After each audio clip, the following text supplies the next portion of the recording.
Hi students, good morning. ஒரு சின்ன break அப்புறமா நான் திரும்ப வந்து ரெஸ்யூம் பண்ணியிருக்கேன். So here is your illustration 9. From the following of G Limited, calculate variable over its cost variance, variable over its expenditure variance and efficiency variance.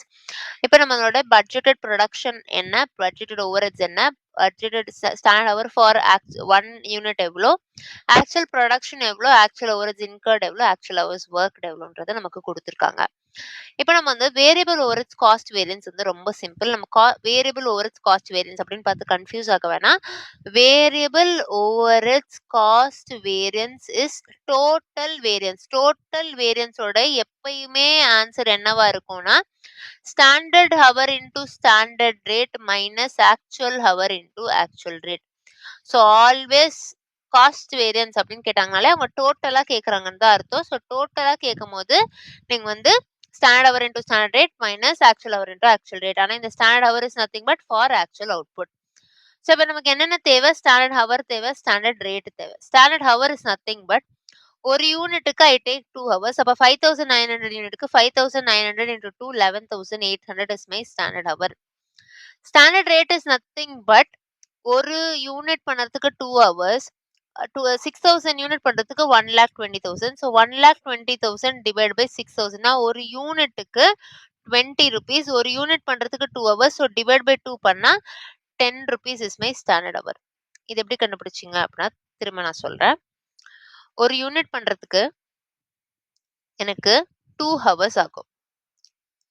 அப்ப 6000 units பண்றதுக்கு எனக்கு 12,000 hours ஆயிருக்கும். 12,000 ஹவர்ஸுக்கு 1,20,000 என்னோட காஸ்ட். அப்போ 1 ஹவருக்கு என்னோட cost is 10 rupees.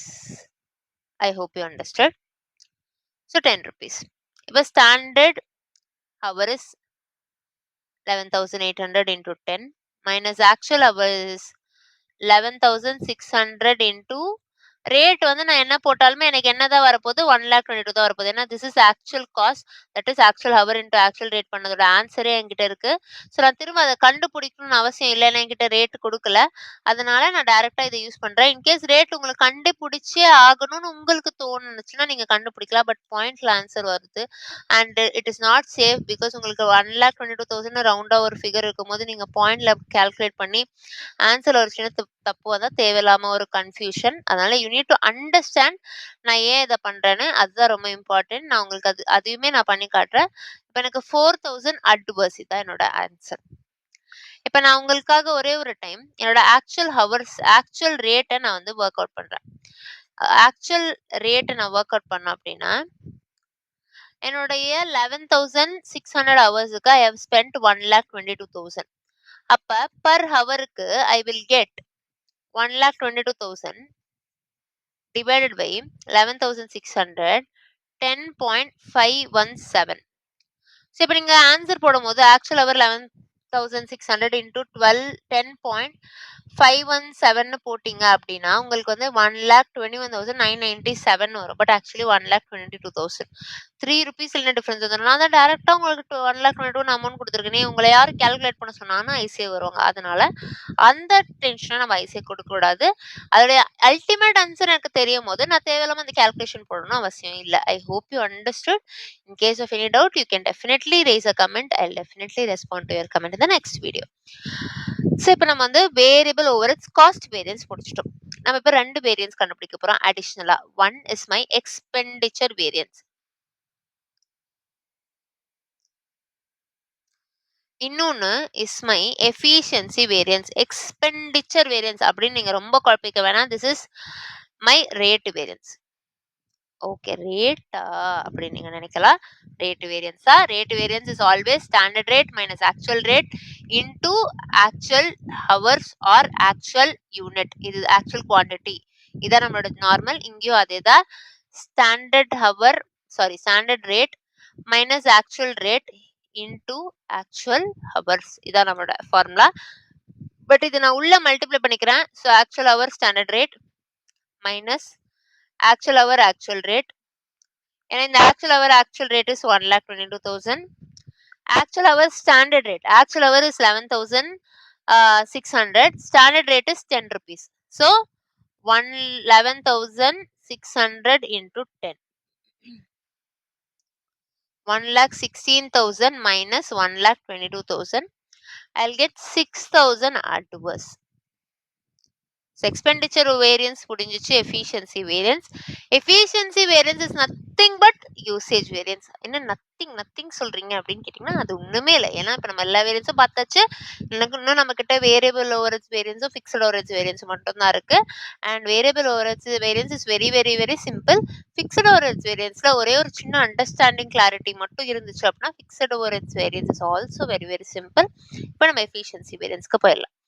Efficiency variance is nothing but standard hour minus actual hour into standard rate. So standard hour is 11,800. Actual hour is 11,600 into standard rate is 10. So 200 into 10. 2,000 favorable. இது ரெண்டுத்தையும் add பண்ணா எனக்கு 4,000 adverse. That is my total variance if I am not wrong. அவ்வளவுதான். அப்ப எனக்கு tally ஆயிடுச்சு. அப்ப whatever I did is right. So I hope you understood this sum. This sum has no doubts. இப்ப நான் next sum போறேன். 10th one. 10th one is talking about fixed overage variance. So fixed overage variance நான் already சொன்ன மாதிரி ஒரு understanding clarity வேணும் கண்டிப்பா அதை கத்துக்கிறதுக்கு. ஸோ நான் ஃபர்ஸ்ட் அந்த அண்டர்ஸ்டாண்டிங் கிளாரிட்டியை உங்களுக்கு கொடுத்துறேன். இப்போ fixed overage variance. Generally, fixed overheadsக்கு மட்டும் we have something called as budget. This is very very important in case of fixed overheads variance because நீங்க என்னதான் பண்ணாலுமே I had an intention in my mind that இந்த இடத்துக்கு நான் 1,00,000 ரூபாய் rent கொடுக்கிறேன் because I wanted to produce 10,000 unit.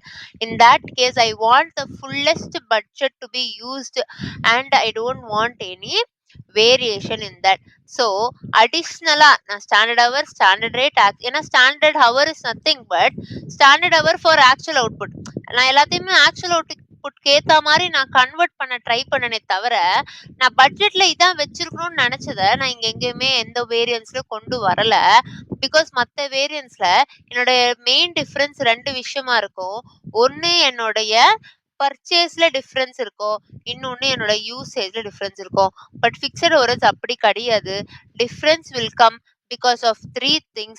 One is என்னுடைய பிளானிங்ல, another one is என்னுடைய negotiation, that is procurementல, third one is because of hour. So ultimately whatever I do for fixed cost not only incur by way of the production that I make or procurement that I make, it is also because of the budget I made, which is my planning. So fixed overage variance நால எனக்கு வர டிஃபரன்ஸுக்கு 3 major fault இருக்கும். ஒன்னு என்னோட பிளானிங்லயே தப்பு இருக்கு, அதனாலதான் என்னுடைய ஃபிக்ஸட் ஓவரேஜ்ல வேரியன்ஸ் வருது. இல்ல என்னோட பிளானிங்ல தப்பு இல்ல, ப்ரொக்யூர்மெண்ட்ல தப்பு இருக்கு, அதனால என்னோட ஃபிக்ஸட் ஓவரேஜ் வேரியன்ஸ் வருது. இல்ல என்னோட ப்ரொக்யூர்மெண்ட்ல தப்பு இல்ல, யூசேஜ்ல தான் தப்பு இருக்கு, அதனால எனக்கு ஃபிக்ஸட் ஓவரேஜ் வேரியன்ஸ் வருது. இந்த மூணாவது பிளானிங்னு கண்டுபிடிக்கிறதுக்காக தான் we additionally had a column where we put budget or overage. Okay, I hope it is clear. இப்ப இன்னும் கிளியர் ஆக்குறதுக்கு நான் வந்து நார்மலா புக்லயே இருக்க ஃப்ளோ சார்ட் தான் பண்ண போறேன். ரொம்ப பெருசாலாம் எதுவும் நான் ஸ்ட்ரெயின்ல பண்ண போறது இல்ல. ஸோ புக்ல இருக்கிற ஃப்ளோ சார்ட் ஒரு டைம் பார்க்கலாம். So fixed overhead, cost variance. So cost variance is always standard hour into standard rate minus actual into actual rate. அப்படியா? ஆனா மெட்டீரியலுக்கு வந்து குவான்டிட்டில யூஸ் பண்ணுவீங்க. அது மெட்டீரியலுக்கு ஹவர் டிபெண்ட் பண்ணியிருக்க எல்லாத்துக்குமே standard into standard rate minus actual into standard rate, sorry actual into actual rate. இது standard hour for actual output. இதுலலாம் எந்த டிஃபரன்ஸும் இல்லை. டிஃபரன்ஸ் எங்க ஸ்டார்ட் ஆக போகுது அப்படின்னா, there is two things. One is expenditure variance, another one is volume variance. நான் வந்து வேரியபிள் ஓவரேஜ் சொல்லும் போது சொன்னேன் expenditure variance is nothing but காஸ்ட்ல வர வேரியன்ஸ், தட் இஸ் பிரைசிங்ல வர டிஃபரன்ஸ்னால வர வேரியன்ஸ் அப்படின்னு நான் சொல்லியிருந்தேன். நான் சொல்லியிருந்த பாயிண்ட்ல ஒரு சின்ன கிளாரிஃபிகேஷன் இங்க இருக்கு அப்படின்னா, தட் இஸ் நான் வந்து ஜென்ரலா standard rate minus actual rate into actual ஹவர்ஸ்ன்னு எடுப்பேன். இங்க நான் எடுக்க போறது என்ன அப்படின்னு பார்த்தீங்கன்னா, budgeted cost minus actual cost. இதுதான் என்னுடைய எக்ஸ்பெண்டிச்சர் வேரியன்ஸ். ஸோ என்னோட expenditure variance is nothing but budget minus actual. அப்புறம் உங்களோட வால்யூம் வேரியன்ஸ் என்னது அப்படின்னு நீங்க கேட்டீங்கன்னா, என்னோட ஸ்டாண்டர்ட் மைனஸ் பட்ஜெட். இப்ப நான் இது 2 ஈக்குவேஷனையும் ஆட் பண்றேன். அப்ப budgeted cost minus actual cost plus standard cost minus budgeted cost வரும். அப்ப பட்ஜெட் கேன்சல் ஆயிடும். அப்ப அல்டிமேட்டா standard cost minus actual cost தான் நிக்கும். அப்ப நான் அல்டிமேட்டா standard cost minus actual cost தான் கொண்டு வர ட்ரை பண்றேன். ஸோ அதனாலதான் நான் பட்ஜெட்டை ஒண்ணு உள்ள கொண்டு வந்து expenditure variance is nothing but என்னோட பட்ஜெட் எவ்வளோ மைனஸ் ஆக்சுவலா என்ன நடந்திருக்கு. Volume variance is nothing but ஸ்டாண்டர்டா நான் இவ்வளவுதான் செலவு பண்ணிருக்கணும் இந்த யூனிட்டுக்கு. ஆனா பட்ஜெட்டா நான் எவ்வளவு பண்ணிருக்கேன். So this volume variance tells what is the planning deficiency. This tells what is the procurement deficiency. I hope you understood this concept. This is very important. So in volume variance we have the further categorization. Volume variance la நமக்கு வந்து 3 categorization இருக்கு. ஒன்னு capacity variance, இன்னொன்னு calendar variance, இன்னொன்னு efficiency variance. So efficiency variance நம்ம நார்மலா போடுறதா hour difference, that is standard hour minus actual hour into standard rate. This is always our efficiency. ஆனா efficiency இந்த டைம் டைரக்டா யூசேஜ் மாதிரி டைரக்டா இல்லாம நமக்கு அண்டர் வால்யூம்ல efficiency variance வருது. கேலண்டர் வேரியன்ஸ் அப்படிங்கிறது actual days worked minus budgeted days into standard rate. So calendar அப்படின்னால டேஸ் தான் இல்லையா. நம்மளுடைய actual days minus budgeted days into standard rate. அப்போ capacity variance. So capacity variance is nothing but நம்மளுடைய budgeted hours and actual ஹவர்ஸோட comparison. So actual hours minus budgeted hour into standard rate. So this is my capacity variance. Hope you understood this concept. So இது வந்து நம்ம volume ஏன் expenditure ஏன் பண்றோம், அப்படி ஏன் பட்ஜெட் இங்க கொண்டு வரோம் அப்படிங்கிறதுலாம் தான் வெரி வெரி இம்பார்ட்டன்ட் டாஸ்க். இப்போ illustration 10. The cost details of J and G for the month of September is as follows. Fixed overheads, budget and actuals கொடுத்திருக்காங்க. யூனிட் ஆஃப் ப்ரொடக்ஷன் கொடுத்திருக்காங்க. ஸ்டாண்டர்ட் டைம் கொடுத்திருக்காங்க. Actual hours கொடுத்திருக்காங்க. Fixed hours, cost, variance அதெல்லாம் நமக்கு தெரியும். நமக்கு இப்போ தேவையானதை மட்டும் எடுத்துக்கலாம். ஸ்டாண்டர்ட் ஹவர் வேணும், ஸ்டாண்டர்ட் ரேட் வேணும், பட்ஜெட்டட் ஹவர் வேணும், ஆக்சுவல் ஹவர் வேணும், ஆக்சுவல் ரேட் வேணும். So standard hour is nothing but ஒரு யூனிட் ப்ரொடியூஸ் பண்ணுறதுக்கு 2 ஹவர்ஸ் அப்படின்னா 7800 ஹவர்ஸ் யூனிட்ஸை ப்ரொடியூஸ் பண்ணுறதுக்கு 15600 hours. That is my standard hour. Standard rate is nothing but ஒரு யூனிட் ப்ரிப்பேர் பண்ணுறதுக்கு எனக்கு 2 ஹவர்ஸ் ஆகும் அப்படின்னா 7500 யூனிட்டை ப்ரிப்பேர் பண்ணுறதுக்கு எனக்கு 15000 ஹவர்ஸ் ஆயிருக்கும். ஆக்சுவலாக 15000 ஹவர்ஸுக்கு ஐ காட் 15 lakhs. அப்போ ஒரு ஹவருக்கு 15 lakhs டிவைட் பை 15000 போடும் போது 100 rupees. Budgeted hours is nothing but 15000. ஏன்னா நான் வந்து பட்ஜெட்டட் இதான் யூனிட் வச்சிருந்தேன், இதான் ஹவர்ஸ் வச்சிருந்தேன். அப்போ ஒரு யூனிட்க்கு 2 ஹவர்ஸ் அப்படின்னா அப்போ 7500 யூனிட்க்கு 15000 is my budgeted hours. Actual hours 16000 hours. Actual rate is 16000. 15,60,000 divide by 16000 97.5. But இப்பயும் நான் சொல்றேன், இதுல எனக்கு அவ்வளோ பாயிண்ட்ஸ் வரல, அதனால 97.5 நான் ஆக்சுவல் ரேட் கண்டுபிடிக்கிறேன். But whatever I am going to use actual hours into actual rate, I will definitely use 15,60,000 without any hesitation. Because பாயிண்ட்ல வரும்போது you will face a consequence. So இப்போ நம்ம வந்து ஃபிக்ஸட் ஓவரேஜோட காஸ்ட் வேரியன்ஸ் கண்டுபிடிக்க போறோம்.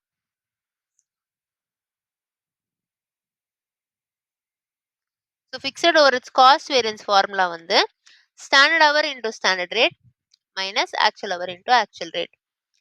So standard hour into standard rate is 15,600 into 100 minus actual hour into actual rate is 15,60,000. இங்க எனக்கு 15,60,000 தான் வரும். அப்ப எனக்கு வந்து ஆன்சர் வந்து nil. 0. இப்ப இத நான் ரெண்டா ஸ்ப்ளிட் பண்ண போறேன். 1 is my expenditure variance. Another is my volume variance. So expenditure variance is nothing but budget minus actual. So budgeted fixed overheads is 15 lakhs. Actual fixed overheads is 15,60,000. அப்ப எனக்கு 60,000 adverse ன்னு வரும்.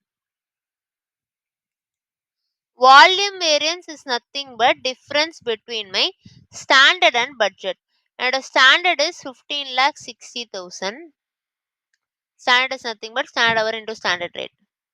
அதான் நமக்கு இங்க 15,60,000 வந்தது. Minus budget is 15 lakhs. அப்ப எனக்கு 60,000 ஆனா ஃபேவரபிள்னு வரும். அப்ப எனக்கு இது ரெண்டுத்தையும் ஆட் பண்ணும்போது 0ன்னு வரும். அப்ப நான் போட்ட ஆன்சர் இப்போ வரைக்கும் கரெக்ட்.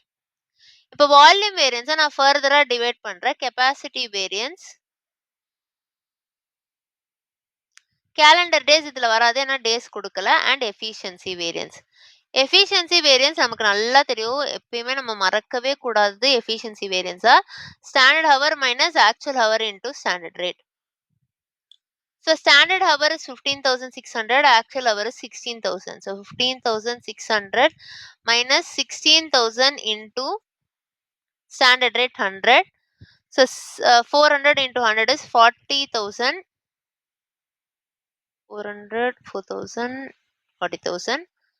எனக்கு வந்து இது adverse.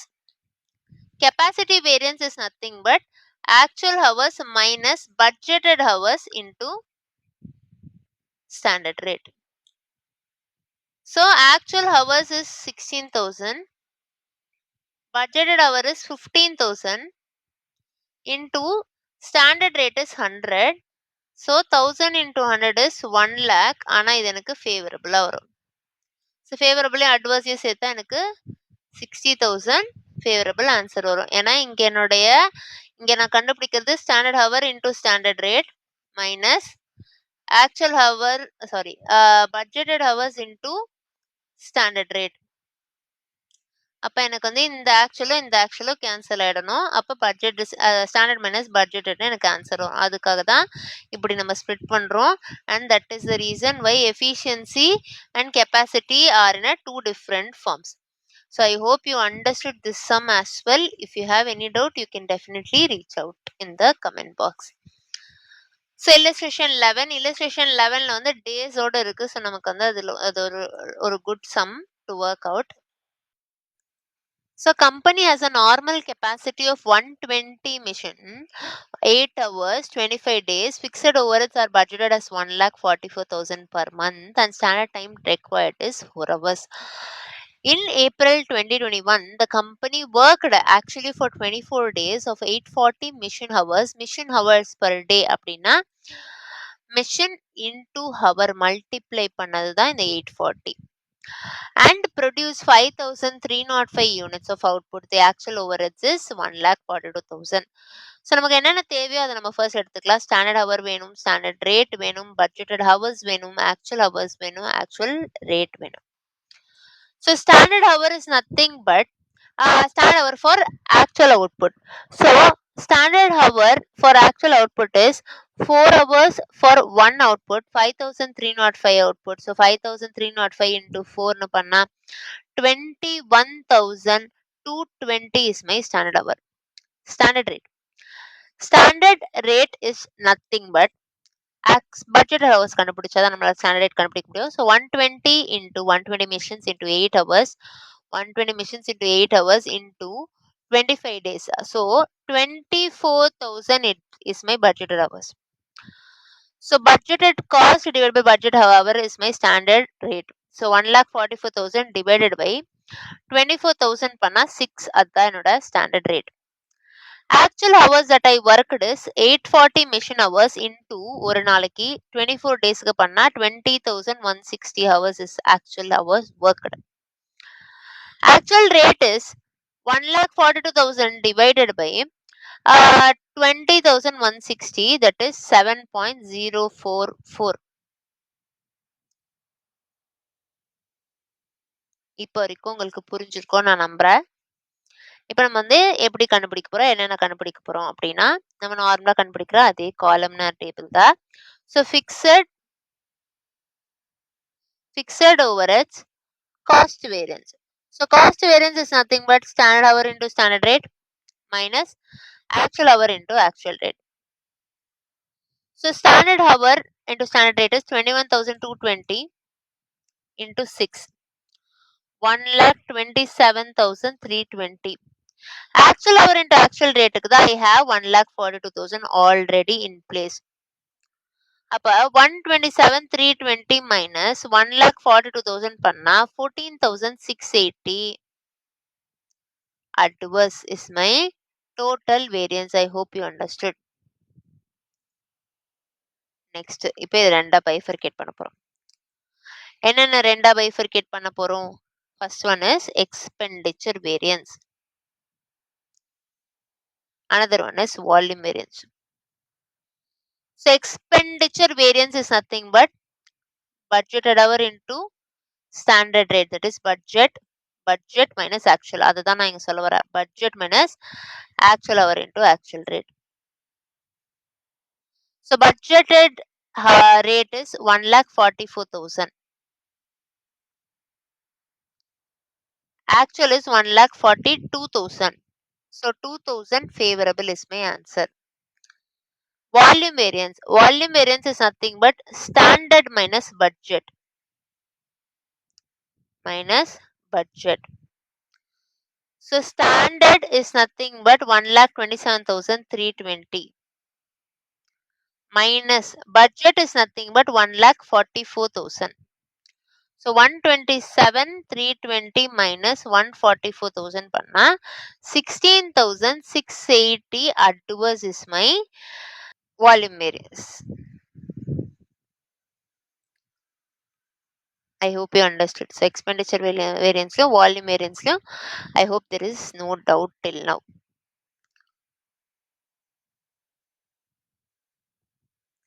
So next,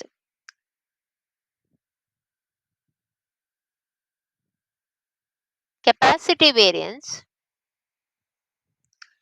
calendar variance, efficiency variance.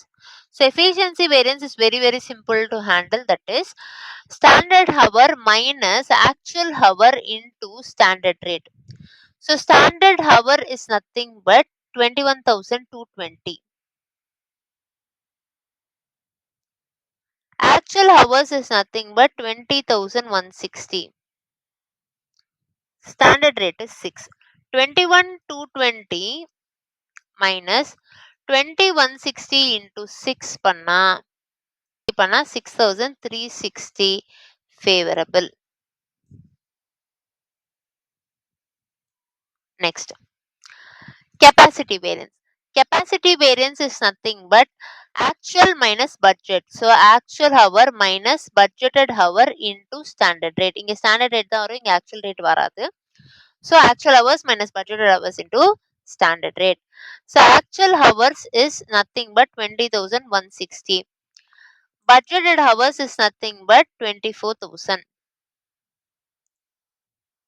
into 6. 2160 minus 24,000 into 6. So 23,040 adverse. So அவ்வளோதான், இது முடிஞ்சிச்சு. கேலண்டருங்கிறது அடிஷ்னலாக நம்ம கண்டுபிடிக்க போகிற வேரியன்ஸா. So calendar variance is nothing but actual days minus budgeted days into standard rate. So actual days is 24 days. Budgeted days is 25 days. 24 minus 25 into standard rate is per day ஓட standard rate நம்ம பார்க்கணும். அப்ப per dayக்கு standard rate வந்து 1,44,000 is for a month of 25 days. 1,44,000 divided by 25 பண்ணா 5760 is per day. அப்ப 5760 adverse is my calendar variance. I hope you understood this sum also. இதுல ஏதாவது doubt இருக்கு அப்படின்னா நீங்க கண்டிப்பா என்ன கேட்கலாம். நான் உங்களுக்கு வந்து திரும்ப கூட எனக்கு திரும்ப இதே சம் எடுக்கிறதுல எனக்கு எந்த ப்ராப்ளமும் இல்ல. Okay. I think it is fine with the some today. நம்ம மோஸ்டா வந்து நாளைக்கு ஸ்டாண்டர்ட் காஸ்டிங்க முடிக்க ட்ரை பண்ணலாம். வீடியோ பிடிச்சிருந்தா லைக், கமெண்ட் அண்ட் ஷேர் பண்ணுங்க. சப்ஸ்கிரைப் பண்ணுங்க. முடிஞ்ச அளவுக்கு வந்து ஷேர் பண்ணுங்க. All the best. பை.